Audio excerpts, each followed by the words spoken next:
I'm Rick Harp. This is your APTN News Brief for Monday, April 29th. A Tuscarora family from Six Nations living in St. Catharines, Ontario, is frustrated with the way police have handled their brother's missing persons report and now the investigation into his death. Annette Francis reports. Family and friends are keeping Johnny Cronkrite's memory alive. They're also pushing the Niagara Regional Police for answers. I don't know the next steps, but what I do know is somebody needs to be held accountable for what happened to my brother. 32-year-old Johnny was last seen on February 29th of this year. His sister Ashley called the police to file a missing persons report on March 2nd, but was told she'd have to wait 24 hours. So then March 4th, finally, a police officer came out and took a statement from me to file the missing person report. And then the following day, 2 detectives showed up. By this time, we already had posters made and everything, and we had people out doing ground searches. On March 9th, after Ashley had asked the police to search this place, she and a group of family and supporters came on their own to look for her brother, who had now been missing for 9 days.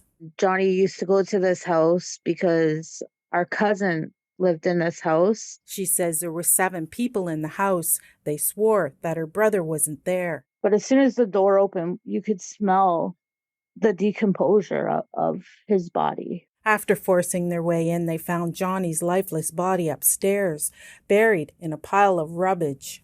I just started screaming, "Call 911, call 911.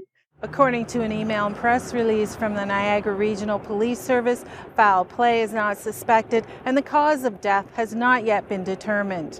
2 people were arrested and charged with indignity to a dead body.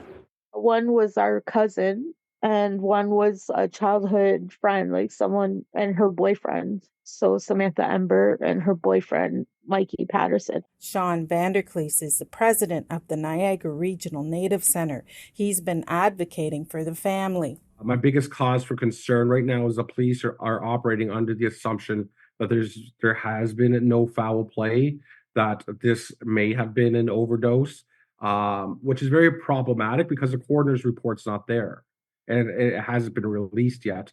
And for them to just assume that this is the case is, again, very telling of their opinion of Indigenous people. Ashley says a lot of things point to systemic racism. I think the fact that my brother had a past criminal record and involvement with the police, I think that affected the search for him. And I think the fact that he is Indigenous affected the search for him. As the investigation continues, the family and Indigenous community remain hopeful that additional charges will be brought forward. Annette Francis, APTN National News, Ottawa. To Whitehorse, where a coroner's inquest into the deaths of 4 Indigenous women has wrapped up. Cassandra Warville, Miranda Tija Charlie, Josephine Hager, and Darla Skookum all died while accessing services at the shelter in 2022 and 2023. Here with the jury's recommendations, Sarah Connors. After roughly 7 hours of deliberation, the jury issued 8 recommendations aimed at improving training and policies for Whitehorse emergency shelter staff. The jury recommended a complete policy review within 6 months by Connective, the nonprofit group who operates the shelter. That review would ensure that the way Connective runs the shelter is evidence-based and provides clear direction to staff. Other recommendations include adopting a more comprehensive staff training plan within 6 months, as well as recruiting more Indigenous employees and people with lived experience.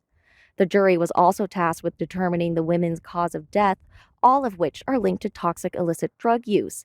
They determined all 4 women's deaths were accidental.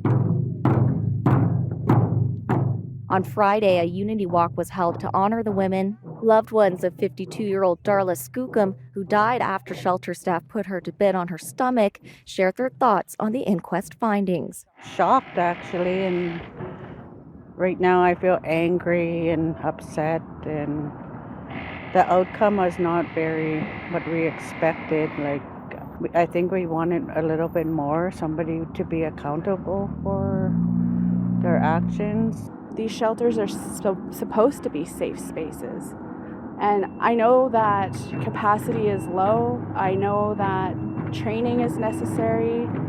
But, it's alarming to think that people are still being put on their stomachs as we speak. And it took an inquest to say that's not appropriate. Although the jury's conclusions are not binding, it's hoped that any recommendations suggested, if implemented, will prevent future deaths. Sarah Connors, APTN National News, Whitehorse. A quick postscript to that story. Connective, the organization that operates the shelter, said in a statement it acknowledges and supports the jury's recommendations.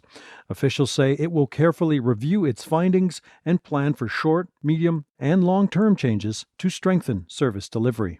To Winnipeg now, where TR Wheatley has an update on the upcoming trial of a man accused of killing 4 Indigenous women. The decision about who will sit on the jury for the upcoming Jeremy's Kabiki trial was made in this Winnipeg courthouse. There are 4 counts of first-degree murder to which the accused has pled not guilty. One of the women, Rebecca Contois' partial remains were found in 2 locations, inside a garbage bin and in a city-run landfill back in the spring of 2022. The remains of Morgan Harris and Mercedes Myran are believed to be in another landfill just outside the city of Winnipeg, according to the police. The 4th is an unidentified woman who's since been given the name Mascure Bejikwe, an Ojibwe name meaning Buffalo Woman, by Indigenous leadership here in Manitoba. Police say she is also Indigenous and in her mid-20s. Pre-trial proceedings begin in the courtroom on Monday. The largest courtroom here will be used for the trial for the next 6 weeks. TR Wheatley, APTN National News, Winnipeg. Still in Manitoba, a school trustee's controversial comments about residential schools has some demanding his removal. Sierra Bettens explains. At a public board meeting on April 22nd, Paul Coffey, an elected trustee in the Mountain View School Division near Dauphin, Manitoba, claimed residential schools were, quote, good and essential for reading and writing and arithmetic, also enforcement of school attendance, unquote. The comments were broadcast on social media. Coffey also says he went to a day school and has Assiniboine and Ojibwe ancestry. He denounced the Truth and Reconciliation Commission and land acknowledgements and called the term white privilege a racist comment. Nobody at the meeting intervened. Both the Assembly of Manitoba Chiefs and Southern Chiefs Organization condemned Coffey's comments and demanded his removal from the school board. On Friday, AMC Grand Chief Kathy Merrick demanded a full apology from the school board. For somebody who is in a trusted position, a member of a school division, to make these remarks is very detrimental to our people and detrimental to our children, that because we have a lot of our children that go to school in that school division. The trustees are folks who are entrusted to safeguard and advance the education of young people. Manitoba's Teacher Society President Nathan Martindale described the presentation as vitriolic, uninformed, and harmful. Martindale said while the associations have the right to free speech, Coffey's views have no place in Manitoba's school boards. So that's why his comments were so appalling and unacceptable. That commentary has no place on school boards. So yes, the Manitoba Teacher Society is calling on the trustee to resign. On Wednesday, APTN sent an email to the Mountain View School Division asking whether the presentation was vetted and whether Coffey will remain a trustee. They did not respond. In a statement published on the school division's website, the Mountain View Superintendent and CEO, Stephen Jaddock, said he regrets not interrupting and stopping the presentation. Currently, Coffey is still listed as the ward trustee. Sierra Bettens, APTN National News, Winnipeg. Hi, I'm Dennis Ward, host of Face to Face. Coming up on our next episode, I'll be sitting down with lawyer Julian Faulkner. We'll be discussing the latest calls for the disbandment of the Thunder Bay Police Service and much, much more. Tune in Tuesday on APTN or listen to the Face to Face podcast for an extended interview. Download and subscribe on your favorite player. And finally, a First Nation in southwestern Ontario has declared a state of emergency due to rising benzene levels in the area. Located near Sarnia in what's been dubbed Chemical Valley, the Aamjiwnaang First Nation made the declaration on Thursday. Residents blame nearby plastics plant Ineos Styrolution for the spike in benzene, a chemical linked to a number of negative health effects, including cancer. The plant has been closed for maintenance. And with the Amjanong Band Office, Child Welfare Center, and Education Department closed under the state of emergency, Chief Chris Plain says despite years of complaints about poor air quality, nothing has changed. You can only speculate, right? Environmental racism, the almighty dollar, the fact that the resources are needed more than our being here in this community. They must outweigh, the fact that the product that they make over there is so important that they can't stop making it for a short period of time or find alternative places to acquire it for whatever purposes they have, that they need to continue to poison us.